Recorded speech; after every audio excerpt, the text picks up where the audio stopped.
wabarakatuh. Perkenalkan, nama saya Suci Rahmadani, NIM 19060061, jurusan Ilmu Ekonomi, Fakultas Ekonomi Universitas Negeri Padang. Baiklah, di video kali ini saya akan menjelaskan tentang upah minimum kritis Leybenstein. Baiklah, kita masuk ke pembahasan yang pertama, yaitu teori Leybenstein. Profesor Harvey Leybenstein menggunakan tesis bahwa negara terbelakang ditekan oleh lingkaran setan kemiskinan yang membuat mereka tetap berada di sekitar tingkat keseimbangan pendapatan per kapita yang rendah. Jalan keluar dari kebuntuan ini adalah upaya minimum kritis tertentu yang akan menaikkan pendapatan per kapita pada tingkat di mana pembangunan yang berkesinambungan dapat dipertahankan. Menurut Leybenstein, setiap ekonomi tunduk pada goncangan dan rangsangan. Goncangan berdampak menurunkan pendapatan per kapita sebelumnya, sedangkan rangsangan cenderung meningkatkan negara tertentu menjadi terbelakang karena jumlah rangsangan terlalu kecil dari jumlah goncangan yang besar. Pertumbuhan penduduk suatu fungsi dari pendapatan per kapita. Tesis Leybenstein didasarkan pada bukti empiris bahwa laju pertumbuhan penduduk merupakan suatu fungsi dari laju pendapatan per kapita. Ia berkaitan erat dengan berbagai tahap pembangunan ekonomi. Mula-mula tingkat keseimbangan subsisten, laju pendapatan, kesuburan, dan kematian sesuai dengan tingkat kelangsungan hidup penduduk.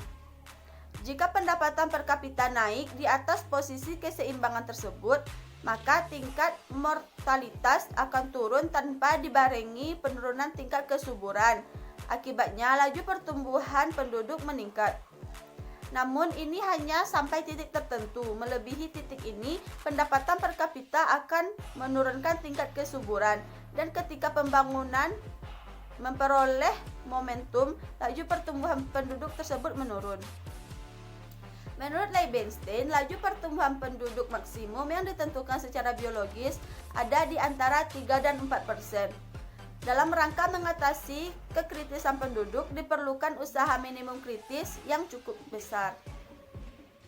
Dalam kasus yang diperbincangkan ini, tingkat pendapatan per kapita bekerja sebagai kekuatan pendorong pendapatan, sedangkan tingkat pertumbuhan penduduk yang dirangsang oleh tindakan yang pertama kali disebutkan itu merupakan faktor penekan pendapatan. Bagi pembangunan yang berkesinambungan, investasi awal harus di atas tingkat minimum tertentu agar menghasilkan tingkat pendapatan per kapita yang cukup besar dalam rangka mengatasi kekuatan penekan pendapatan. Tetapi menurut Leybenstein, tidak semua usaha minimum kritis itu harus sekaligus dilakukan. Ia menjadi lebih efektif jika dipecah-pecah dalam serpihan usaha yang lebih kecil yang penerapannya di dalam perekonomian dijadikan secara optimal. Faktor lain yang memerlukan pelaksanaan upaya minimum kritis adalah skala disekonomi internal akibat tidak dapat dibaginya faktor produksi, disekonomi eksternal akibat ketergantungan eksternal, hambatan budaya dan kelembagaan yang ada di negara terbelakang. Untuk mengatasi penyebab depresi ini, diperlukan upaya minimum yang cukup besar.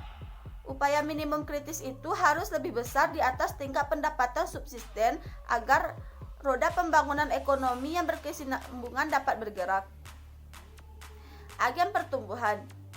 Dasar pemikiran tesis upaya minimum kritis terletak pada adanya kondisi ekonomi tertentu yang menguntungkan, sehingga kekuatan pendorong berkembang lebih cepat daripada laju kekuatan penekan pendapatan, dan proses pembangunan seperti ini diciptakan melalui pengembangan agen pertumbuhan.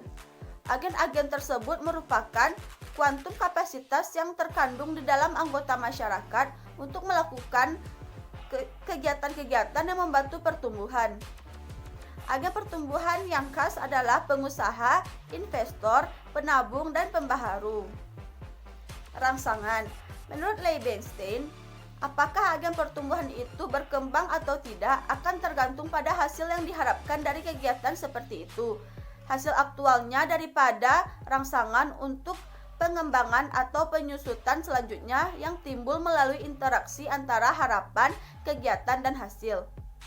Rangsangan ada dua macam, yaitu yang pertama rangsangan zero sum yang tidak meningkatkan pendapatan nasional tetapi hanya bersifat upaya distribusi, dan yang kedua yaitu rangsangan positif sum yang menuju pada pengembangan pendapatan nasional.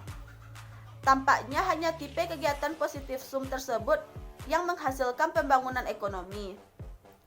Hasil dari upaya minimum kritis itu, pendapatan per kapita akan naik cenderung menaikkan tingkat tabungan dan investasi, yang pada gilirannya akan membawa kepada yang pertama yaitu ekspansi agen pertumbuhan, yang kedua meningkatnya sumbangan pada per unit modal begitu rasio modal output turun, yang ketiga berkurangnya keefektifan faktor yang merintangi pertumbuhan, dan yang keempat penciptaan kondisi lingkungan sosial yang meningkatkan mobilitas ekonomi dan sosial, dan yang terakhir yaitu peningkatan spesialisasi dan perkembangan sektor sekunder dan tersier dan terciptanya iklim yang cocok bagi perubahan.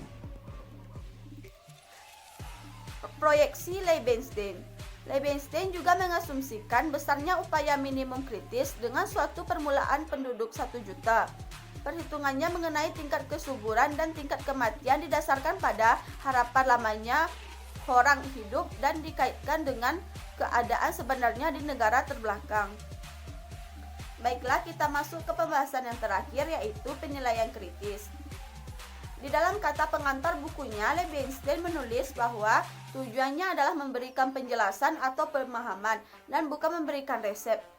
Tetapi tesis upaya minimum kritis ini telah menggait imajinasi para ahli ekonomi dan perencana di negara terbelakang dan dianggap sebagai resep bagi keterbelakangan ekonomi.